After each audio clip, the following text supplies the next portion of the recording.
തിരുവനന്തപുരത്ത് ബാലരാമപുരത്ത് കൊല്ലപ്പെട്ട 2.5 വയസ്സുകാരുടെ മാതാവ് ശ്രീധുവിനെതിരെ സാമ്പത്തിക തട്ടിപ്പ് കേസെടുത്തു.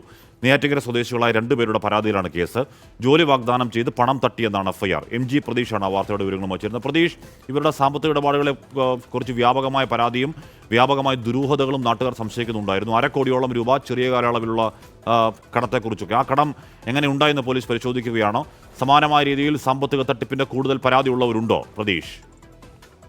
ഹാഷ്മി, 2.5 വയസ്സുകാരിയുടെ മരണത്തിൽ തുടക്കം മുതൽ തന്നെ അടിമുടി ദുരൂഹതയാണ് ഉണ്ടായിരുന്നത്. ഈ മരണത്തിന് പുറമെ സാമ്പത്തിക തട്ടിപ്പ് ഇതിൽ വലിയ ഘടകമായി എന്ന് പോലീസിന് ബോധ്യപ്പെട്ടിരുന്നു. ഇതിന്റെ അടിസ്ഥാനത്തിലാണ് അത്തരത്തിലൊരു പരിശോധന കൂടി ബാലരാമപുരം പോലീസ് നടത്തിയത്. ഇതിന്റെ അടിസ്ഥാനത്തിൽ നിരവധി പേരിൽ നിന്ന് ഈ കുട്ടിയുടെ മാതാവ് ശ്രീധു പണം തട്ടിയെന്ന് പോലീസിന് വിവരം ലഭിച്ചു. പിന്നീട് ഈ പരാതിക്കാർ നേരിട്ട് തന്നെ പോലീസിനെ സമീപിക്കുകയും ചെയ്തതോടുകൂടിയാണ് സാമ്പത്തിക ക്രമക്കേടിൽ നിലവിൽ ശ്രീധുവിനെതിരെ പോലീസ് കേസെടുത്തിരിക്കുന്നത്. ഈ പണം തട്ടി, ജോലി വാഗ്ദാനം ചെയ്ത് പണം തട്ടി എന്നതാണ് നിലവിൽ പോലീസ് എഫ്ഐആറിൽ പറയുന്ന കാര്യം. നെയ്യാറ്റിൻകര സ്വദേശികളായ 2 പേർ നൽകിയ പരാതിയിലാണ് ഇപ്പോൾ പോലീസിന്റെ നടപടി. കൂടുതൽ പേർ ശ്രീധുവിനെതിരെ പരാതിയുമായി രംഗത്ത് വരുന്നുണ്ട് എന്നതാണ് നിലവിൽ പോലീസ് അറിയിക്കുന്ന കാര്യം. ആദ്യഘട്ടത്തിൽ ഈ കുഞ്ഞിന്റെ മരണവുമായി ബന്ധപ്പെട്ട് ശ്രീധുവിനുള്ള പങ്ക് പോലീസിന് തെളിയിക്കാൻ കഴിഞ്ഞിരുന്നില്ല. അത്തരത്തിൽ അത് തെളിയിക്കുന്ന ഒരു തെളിവുകളും നിലവിൽ പോലീസിന് ലഭിച്ചിട്ടില്ല. പക്ഷേ പൂർണ്ണമായും പോലീസ് ആ കാര്യം തള്ളുന്നുമില്ല. ആ തരത്തിൽ കൂടി പോലീസിന്റെ ഭാഗത്ത് നിന്ന്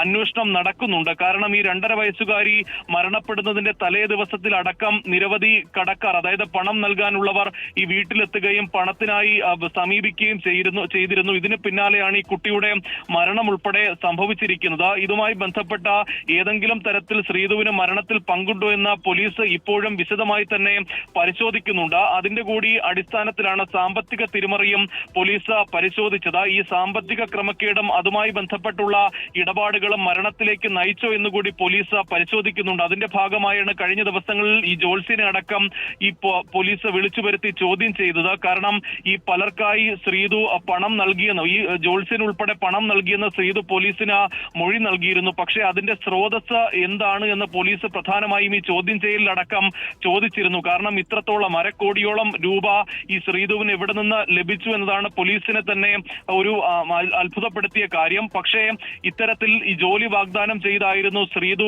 പലരിൽ നിന്നായി പണം തട്ടിയത്. ദേവസ്വം ബോർഡിൽ ഉദ്യോഗസ്ഥ എന്ന് പറഞ്ഞായിരുന്നു പണം തട്ടൽ. അതും 1.5 ലക്ഷത്തോളം രൂപ മാസശമ്പളം തനിക്കുണ്ട് എന്ന് പലരെയും ശ്രീധു ബോധ്യപ്പെടുത്തിയിരുന്നു. നാട്ടുകാർ ഉൾപ്പെടെയുള്ളവർ ശ്രീധുവിന് ഇത്തരത്തിൽ പണം നൽകിയെന്നതാണ് പോലീസിന് ബോധ്യപ്പെട്ടിട്ടുള്ള കാര്യം. അതിന്റെ കൂടി അടിസ്ഥാനത്തിലാണ് നിലവിൽ വിശദമായി ചോദ്യം ചെയ്യുകയും സാമ്പത്തിക ക്രമക്കേടിൽ ജോലി വാഗ്ദാനം ചെയ്ത് പണം തട്ടിയെന്ന കുറ്റത്തിന് ശ്രീധുവിനെതിരെ നിലവിൽ ബാലരാമപുരം പോലീസ് കേസെടുത്തിരിക്കുന്നത്. ഹാഷ്മി, അമ്മ ശ്രീധുവിനെതിരെ, 2.5 വയസ്സുകാരെ കുഞ്ഞിൻ്റെ അമ്മ ശ്രീധുവിനെതിരെയാണ് സാമ്പത്തിക തട്ടിപ്പ് ഇപ്പോൾ കേസെടുത്തിരിക്കുന്നത്. കൂടുതൽ കേസുകൾ സമാനമായ രീതിയിലുണ്ടാകും. അപ്പോഴും എന്താണ് ദ റിയൽ മോട്ടീവ്? ഈ കുഞ്ഞിനെ അമ്മാവൻ കൊന്ന് കിടലിലെറിഞ്ഞ് കൊല്ലാനുള്ള റിയൽ മോട്ടീവ് എന്നതിനെക്കുറിച്ച് ഇപ്പോഴും ചില അവ്യക്തതകൾ തുടരുന്നുമുണ്ട്.